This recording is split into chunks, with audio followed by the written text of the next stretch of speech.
Hi friends, welcome to my channel. ఈరోజు మన ఛానల్లో ఎంతో టేస్టీగా సింపుల్గా అయిపోయే కైమా ఫ్రై ఎలా తయారు చేసుకోవాలి ఈ వీడియోలో చూద్దాం. ముందుగా స్టవ్ వెలిగించుకొని ప్యాన్ పెట్టుకొని సరిపడినంత ఆయిల్ వేసుకొని ఒక పెద్ద ఉల్లిపాయను ఇలా ముక్కలుగా కట్ చేసుకొని ఆయిల్లో వేసుకొని బాగా ఫ్రై చేసుకుందాం. కొంచెం కరివేపాకు కూడా వేసుకొని ఇలా ఫ్రై అవుతున్నప్పుడే ఉప్పు కూడా వేసుకొని టేస్ట్కి సరిపడినంత ముందుగా క్లీన్ చేసుకున్న కైమాను కూడా వేసుకొని ఉల్లిపాయలు కైమా బాగా మగ్గేంత వరకు వేయించుకుందామండి.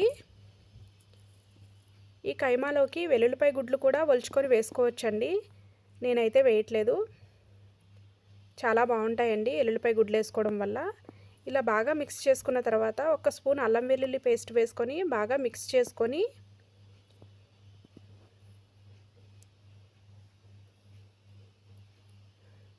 ఒక స్పూను పసుపు యాడ్ చేస్తున్నానండి.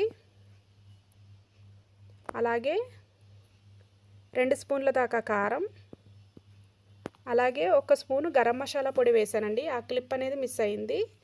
ఇలా బాగా మిక్స్ చేసుకొని ఒక 2 గ్లాసులు వాటర్ని వేసుకొని దగ్గర పడేంత వరకు కుక్ చేసుకుందామండి. మూత పెట్టుకొని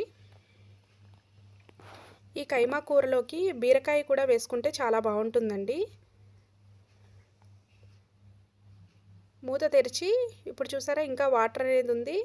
ఈ వాటర్ అంతా ఇంకేంత వరకు బాగా దగ్గర పడేంత వరకు ఫ్రై చేసుకుందాం. ఇలా ఫ్రై అయితే సరిపోతుందండి. ఇప్పుడు కొంచెం కొత్తిమీర వేసుకొని బాగా మిక్స్ చేసుకొని కలుపుకుంటే ఎంతో టేస్టీగా ఉండే కైమా ఫ్రై రెడీ అయినట్టేనండి. నచ్చినట్టయితే మీరు కూడా ఇలా ట్రై చేయండి. చాలా అంటే చాలా బాగుంటుందండి. చపాతీ, రోటీలోకి, రైస్లోకి చాలా బాగుంటుంది. డెఫినెట్లీ మీరు ఈ పద్ధతిలో ట్రై చేయండి. Please like, share and subscribe చేసుకోండి. Welcome to my channel. Thank you for watching.